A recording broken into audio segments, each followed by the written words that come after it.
Doctor గారు, ఈరోజు దేనికి సంబంధించిన పథ్యాహారాన్ని తెలియజేయబోతున్నారు? ఇవాళ ఏంటంటే మనం ఎక్కువ మందికి ఇష్టంగా ఉండేటువంటిది యవ్వనాన్ని పెంపొందించేటువంటిది. అంటే ఎక్కువ యంగ్‌గా ఉండాలని అందరికీ కోరిక ఉంటుంది కదా! యంగ్‌గా ఉండడం అంటే హెల్తీగా ఉండడం. యాక్చువల్‌గా చూడ్డానికి మొహం ఎలా కనిపిస్తుందని దానికంటే కూడా ఏజ్ తోటి రకరకాల అనారోగ్యాలు వస్తూ ఉంటాయి. ముఖ్యంగా కీళ్ళ నొప్పులనో, లేకపోతే డయాబెటిస్, హైపర్ టెన్షన్ ఇలాంటివన్నీ కూడా ఏజ్ పెరిగే కొద్దీ వచ్చేటువంటి సమస్యలు.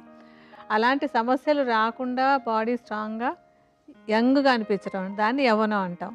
అలా హెల్తీగా ఉండడానికి ఉపయోగపడేటువంటి ఒక మంచి పథ్యాహారం తయారు చేద్దాం.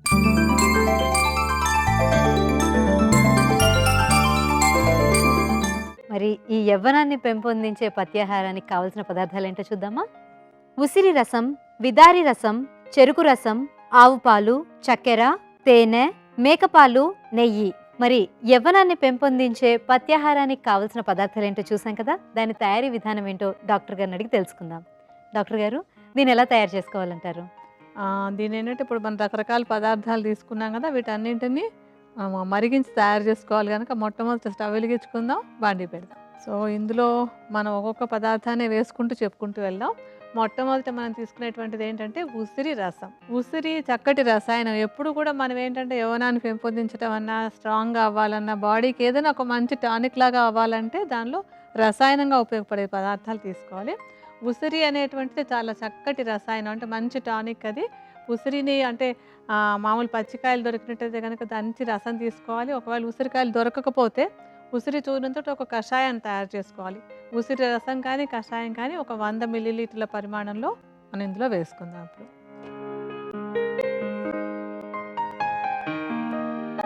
తర్వాత చెరుకు రసం. అన్నీ మేము ఊరికే ఎప్పుడు గుర్తుపెట్టుకుంటూనే ఉంటారు కదా! మేము ఊరికే కొద్ది కొద్దిగా వేస్తాము. మీరు మాత్రం కొలతల ప్రకారం కరెక్ట్‌గా చేసుకోండి.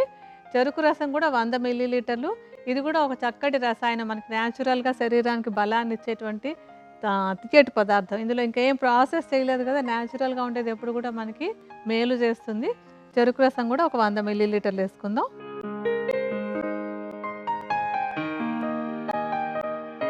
తర్వాత విదారి రసం అన్నమాట. విదారి దుంప దొరుకుతుంది మనకి మామూలుగా ఊళ్ళలోని అక్కడాను. పచ్చి దుంప దొరికితే దాన్ని రసంలాగా తీసుకోవాలి. పచ్చి దుంప దొరకకపోయినట్టయితే గనక ఎండినటువంటి దాన్ని తీసుకుని దాన్ని కొంచెం నీళ్ళలో వేసి కాచుకొని కషాయంలా చేసుకోవచ్చు. విదారి కూడా చాలా చక్కటి రసాయనం. శరీరంలో అన్ని కణాలు చక్కగా హాయిగా ఆరోగ్యంగా స్ట్రాంగ్‌గా ఉండడానికి ఉపయోగపడుతుంది ఇది. ఈ విదారి రసాన్ని కూడా 100 మిల్లీలీటర్లు తీసుకుందాం. తర్వాత ఆవు పాలు. ఆవు పాలు కూడా మనకి మంచి రసాయనంలాగా ఉపయోగపడతాయి. ఆవు పాలు కూడా 100 మిల్లీలీటర్లు ఇందులో కలుపుకుందాం.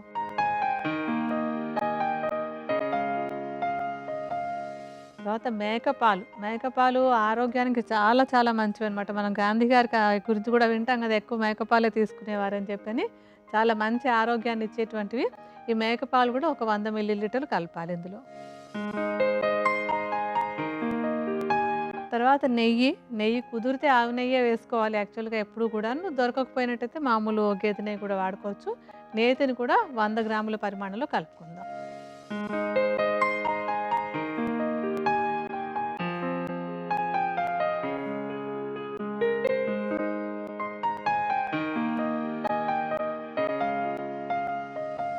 ఇప్పుడు మనకు ఆ నీటి శాతం అంతా తగ్గిపోయి ఉన్నటువంటి అన్ని ఘన పదార్థాలన్నీ మిగిలాయి కదా! నెయ్యి అదిని.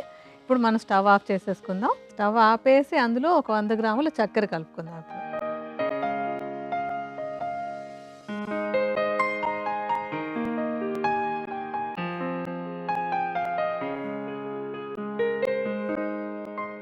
చల్లారిన తర్వాత అందులో తేనె కూడా కలుపుకోవాలి. మనం వేడివేడిగా ఉన్నప్పుడు కాకుండా చల్లారాక తేనె కలపాలి.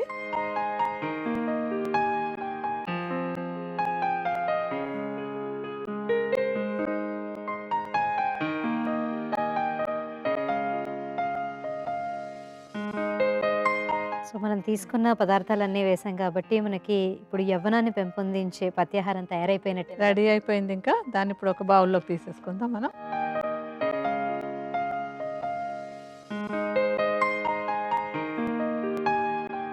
మరి డాక్టర్ గారు, పథ్యాహారం అయితే రెడీ అయిపోయింది. దీన్ని ఎంత పరిమాణంలో ఎలా తీసుకోవాలంటారు? ఇది రోజు ఏంటంటే సుమారుగా ఒక 20 గ్రాముల పరిమాణంలో ఉండేలాగా. ఎందుకంటే చల్లారిన తర్వాత మనకి నెయ్యి కదా ఎక్కువగా ఉన్నది. కొంచెం ముద్దలాగా తయారవుతుంది. తేలిగ్గా తీసుకోవడానికి కూడా అనువుగా ఉంటుంది. దీన్ని ఒక 2 చెంచాల పరిమాణంలో ప్రతిరోజు ఒక్కసారే తీసుకోవడం. రోజాలో ఒకసారి తీసుకుంటున్నట్టయితే గనక అది శరీరం ఆరోగ్యంగా, యవ్వనంగా ఉండటానికి బాగా ఉపయోగపడుతుంది.